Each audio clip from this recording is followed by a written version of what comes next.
and welcome to the podcast Love to Heal.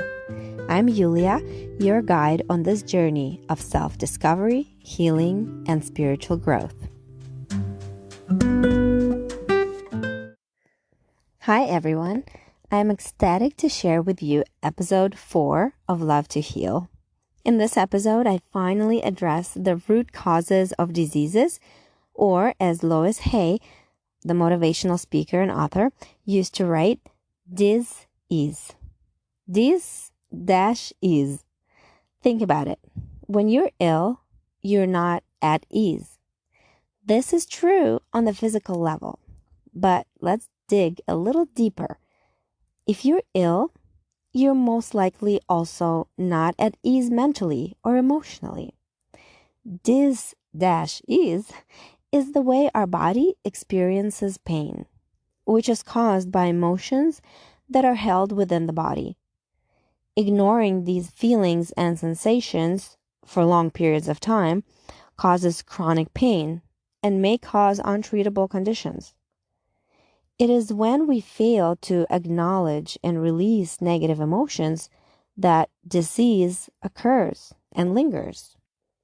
Monitoring our thoughts and feelings is step number 1 in figuring out the root cause of a specific illness. This is because continuous modes of thinking and speaking produce body behaviors and postures which can either aid in staying healthy or falling ill. It's a choice, and the choice is yours. Don't be a victim. Don't give away your power. Be in charge of your thoughts. This is where feelings are born. Understand that life is not a series of random events, but rather a pathway of awakening. I love and admire the author Lois Hay for her tremendous body of work on the subject. May she rest in peace. But I'm going to go even deeper and address not only the cause of disease, which is negative thought patterns, but also the cause of these negative thought patterns. Let me give you my own example. As I told you in the first episode, I suffered from terrible anxiety for many years. According to Lois Hay, the cause of anxiety is not trusting the flow and process of life. Great, but then what? I repeated her affirmations over and over, but they didn't help me because I was still not addressing the real cause of this disease. I didn't have the key piece of information that I had the universe in me, that I had in my soul God, that God loved me unconditionally. See, when you don't trust the process of life, you don't believe in God's will. And the lack of belief in the divine plan stems from the lack of love in the soul. This is why I called my podcast Love to Heal. Because first and foremost, it's the lack of love that gives rise to any and all illness. Once I understood this framework, I began to learn to love. It sounds strange to say that we need to learn to love, but this is so true because most of us only know how to love the human way, the egotistical way. Most of us love because we get something in return. When we fall in love with someone, we find in that person something that will make us happy. It can be looks, intellect, wealth, etc. If and when these qualities go away, will we still love this person? If yes, then this is true love, true and unconditional love. Sometimes we may say, I love my husband so much when he's at home and he's helping me out, but I really hate when he's out drinking with his friends, or he gets home really late and doesn't help me out. This is not unconditional love. Picking and choosing certain characteristics in our friends or loved ones is not unconditional. Not many people know how to love with the soul.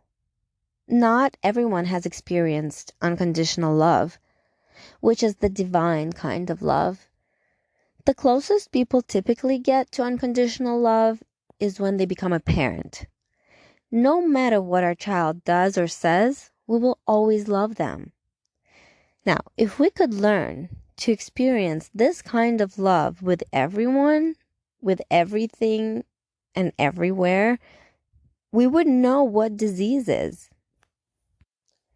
If disease comes from feelings of anger, resentment, and guilt, then a person who loves unconditionally will not experience these negative feelings, or at least will not bury them deep inside, and therefore will not feel dis-ease in the body, because nothing will bother him or her.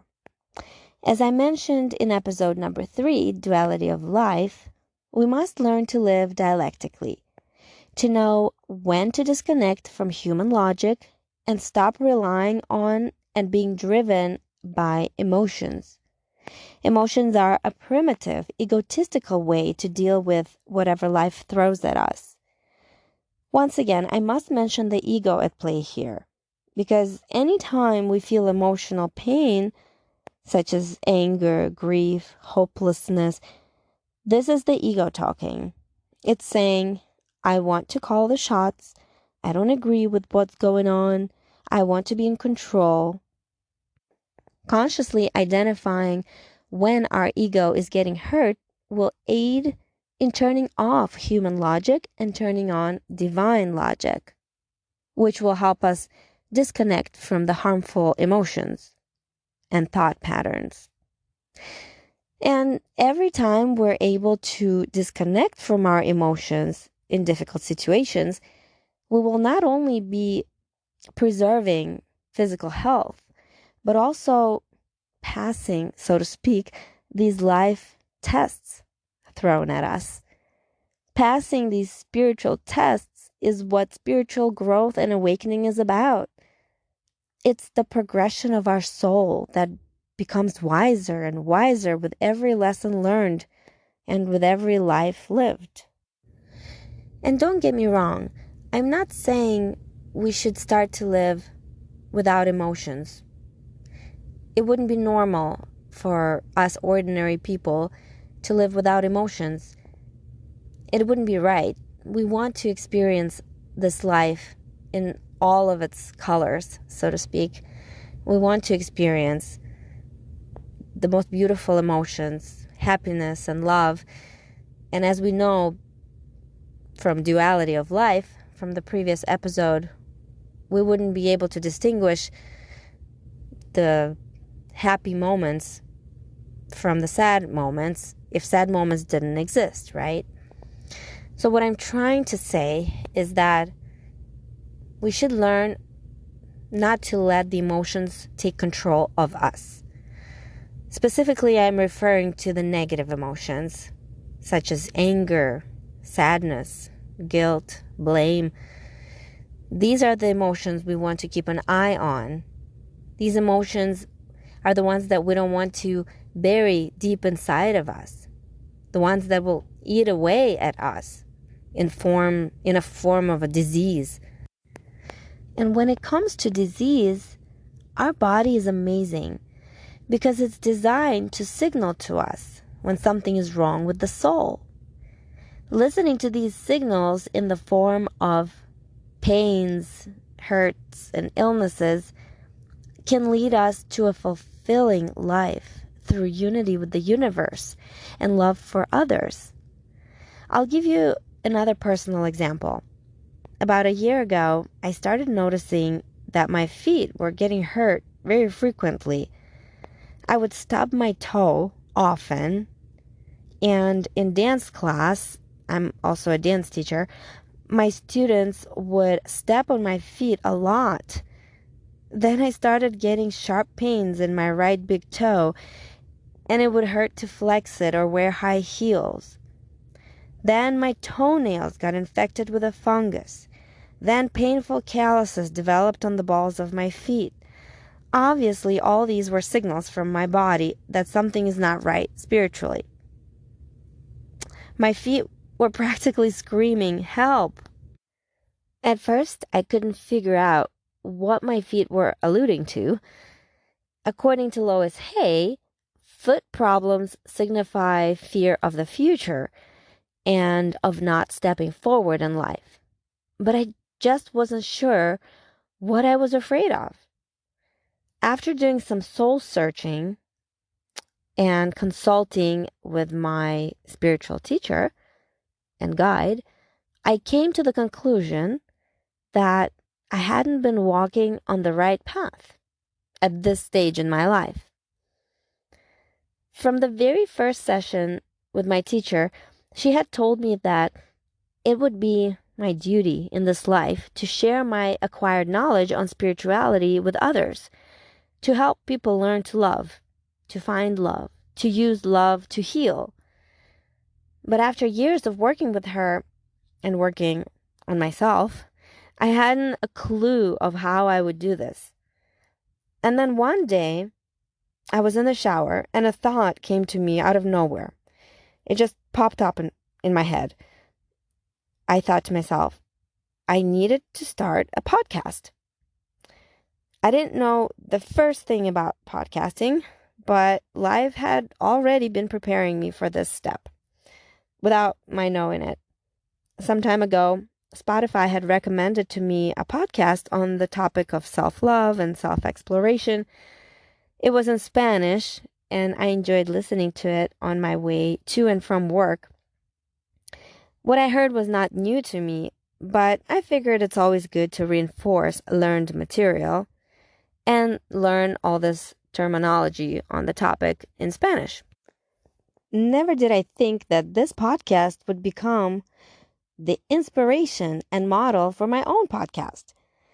I loved the humble beginnings of the now successful podcaster from Argentina, by the way, who gave me the courage to start podcasting and to give all of this a try. Ever since I started jotting down ideas, researching and recording the podcast, my feet have been healing. I no longer have any pain in them. I don't stub my toes anymore, that's for sure. The calluses have gone away and my toenails are becoming healthy again. It's really amazing what finding yourself can do for your health. I feel that I'm on the right path again, and I'm very happy that whoever is listening to me can take something positive away from this podcast. And by the way, don't feel that you have to do this journey by yourself. As I mentioned many times, I have a spiritual teacher that I work with. She's a psychologist, and she works with many different people all over the world and helps us find ourselves. She helps us figure out what it is that's going on deep inside.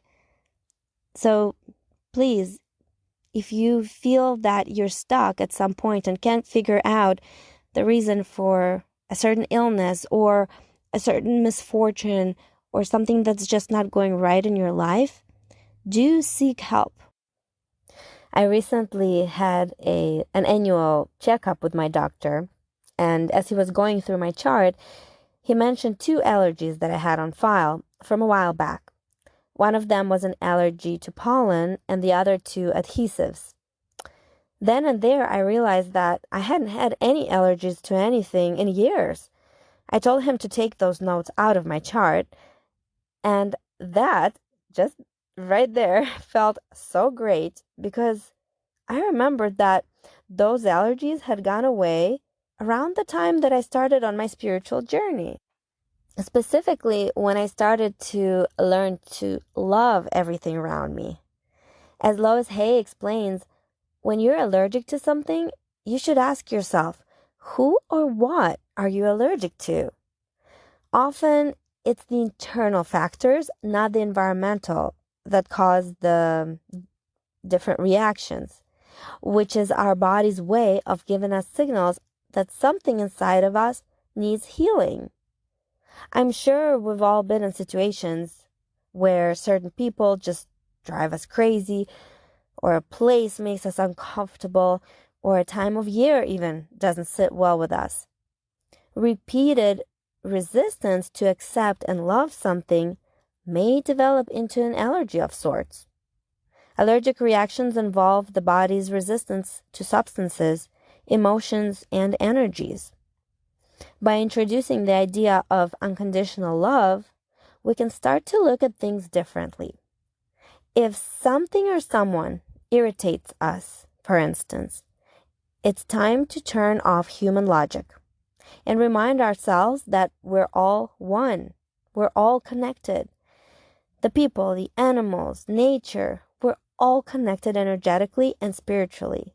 We are love. Irritation is a feeling of the ego, of the mind. Start to think with the soul. Remind yourself. If an irritating person does come into your life, it's for a reason.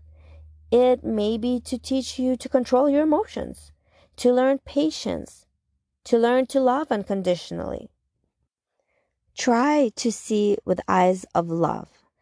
No matter how ugly, unfair, sad, or gross something is, know that this is according to divine plan. Try not to argue with it. Instead, flow with it. I used to let things beyond my control get to me, ruin my mood, ruin my day. For instance, seeing never-ending construction in my city, slowdowns because of it, potholes in the road. All this would make me mad. I'd even want to partake in road rage, honk the horn in my car, flip someone off. It makes me laugh now thinking about how I used to respond to these external factors. Today, after accumulating love in my soul, and this is a never-ending process, more on this in a future episode, now I set myself up for positivity no matter what. If someone cuts me off, let's say, cuts me off harshly on the highway, I say to that person mentally, I love you. I hope you're okay. I hope you get to where you are hurrying so much, safe and sound. Don't be afraid to give love to all. The more you give, the more of it you'll get in return. People who are angry, people who get in confrontations and lash out at you, these are people who are literally underloved. They're lacking love in their life and in their soul, and this is their way of asking for love. So give it away. Give love out to everyone, and you'll be surprised at their reaction, and you'll be surprised at how much love returns to you in another form, maybe in another day. Maybe next time you won't have a confrontation with anyone. You'll really be surprised. I remember one time my husband said, if I give all my love to others, to random people, or people I don't even like, there won't be any love left to give to you or our family. And this is so not true. There are many spiritual authors and speakers who write and speak on this subject, and they say just the opposite. Because love is infinite and therefore cannot be used up. There's an abundance of love, and the more love we spend, the more love generates in our soul. Everything is energy. If you don't use it, you lose it. To create more loving energy in your soul and consequently your body, start giving. I will address this topic of giving also in a future episode. For now, start looking at everything with eyes of love, with eyes of a newborn, when everything excites you, interests you, amazes you. Think back to a time when you had no fears, no limitations, only love from your parents. When a pain emerges or an illness arises, don't get angry with it. Love it. Talk to it even. Caress the part of your body that hurts. Thank God or the universe for the ability of your body to give you a signal, to warn you that something in your soul is out of balance and your thought patterns have become negative and are harming your being. Then start to analyze your actions, thoughts, and reactions. Try to figure out if the onset of the dis-ease matches with a stressful situation, or repeated moments of anger, or resentment, or fear, whatever it may be. If you're able to put the pieces together, start praying or saying affirmations. You can look up Lois Hayes affirmations for pretty much any illness online for free. I still recommend praying to the Creator about it, asking for forgiveness for not using love to manage situations, and asking God to make love the goal of life, the priority, to help you strive to put the soul before the body.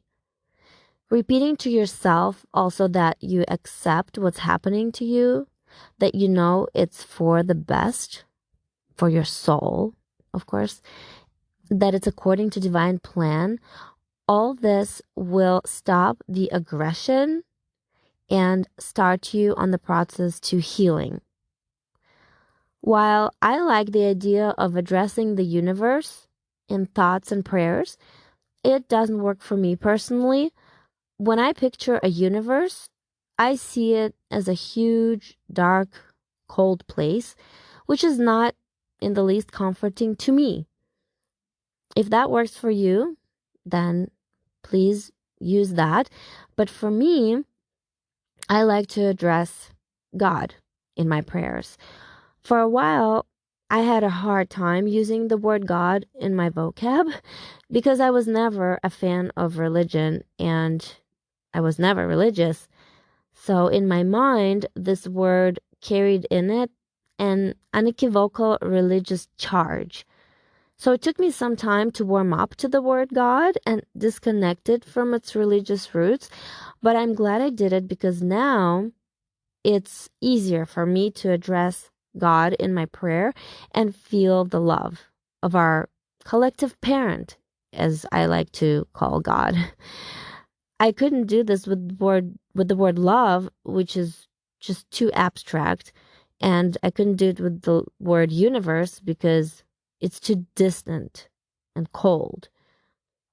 So when my kids ask me what God is, I tell them God is everything. It's an energy that vibrates in all beings and nature on our planet.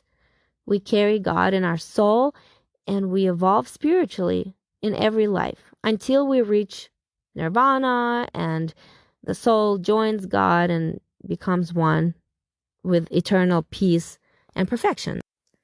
If God is everything, then I teach myself to respect and love all life. For example, I've always been afraid of spiders, and I would kill them as soon as I spotted them in my house. Now, my kids and I do our best to take all bugs outside and try not to harm them because they are also godly beings. I teach my kids that. I used to be also like many people who are affected by weather. I used to get sad when it rained, or I would be upset when it got too cold or there was too much snow. But now I look at every day that I exist as a blessing, and it doesn't matter at all what type of weather is outside. I still find the beauty in it because it still comes from God. It is God, and I see the beauty in it. I see the love in it. I see the purpose in it. So I hope you get the idea, and to feel the unity of our existence, I'd like to leave you today with a meditation, a visualization exercise I like to do when I feel somewhat disconnected, so to speak. And And I urge you to try it when you can sit or lie down and close your eyes. Please enjoy it. And also, I ask you to please subscribe to this podcast so that you know every time a new episode comes out. Thank you for listening, and until next time.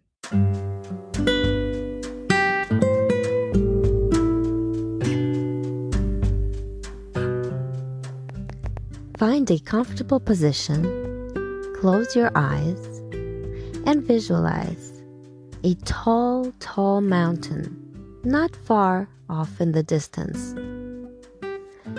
Feel that you have wings on your back and start to fly. Fly to the mountain and begin to ascend. Fly higher and higher until you reach the very top of the mountain. Once you are standing there, look up at the sky. The sky is cloudy, and the clouds hang low. You can almost touch them. See an opening in the clouds, right above your head, a round spot where the clouds have parted. And through that opening, a glowing white light emerges. Beautiful goldish beam descends upon your head and starts to envelop your body. The light reaches your head, then your neck, then moves down to your chest, flowing through you, through your arms and your fingers.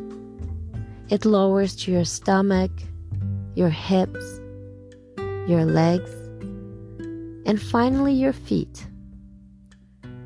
Now you are glowing in this warm, magical light.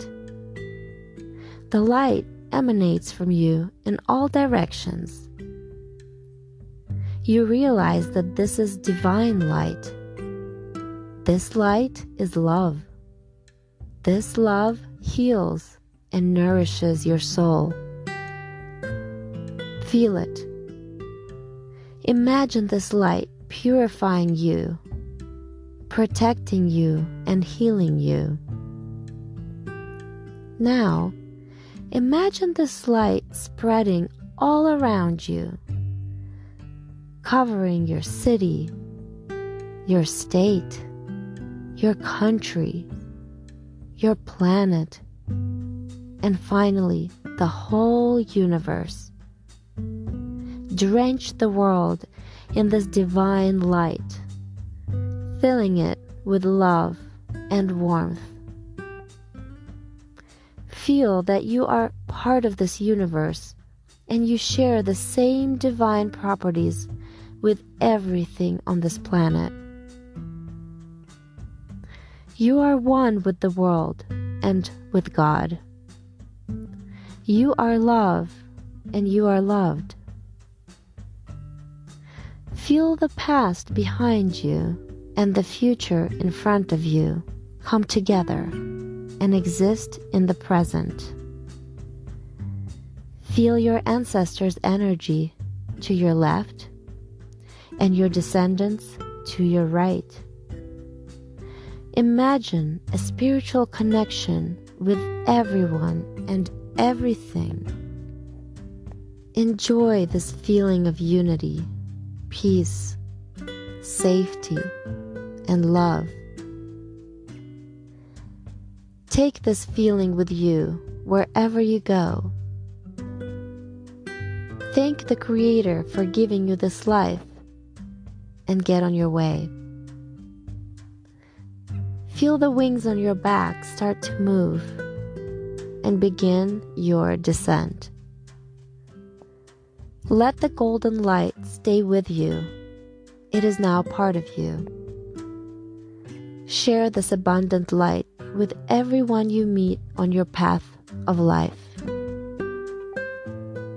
Return to the ground, softly placing your feet on the earth.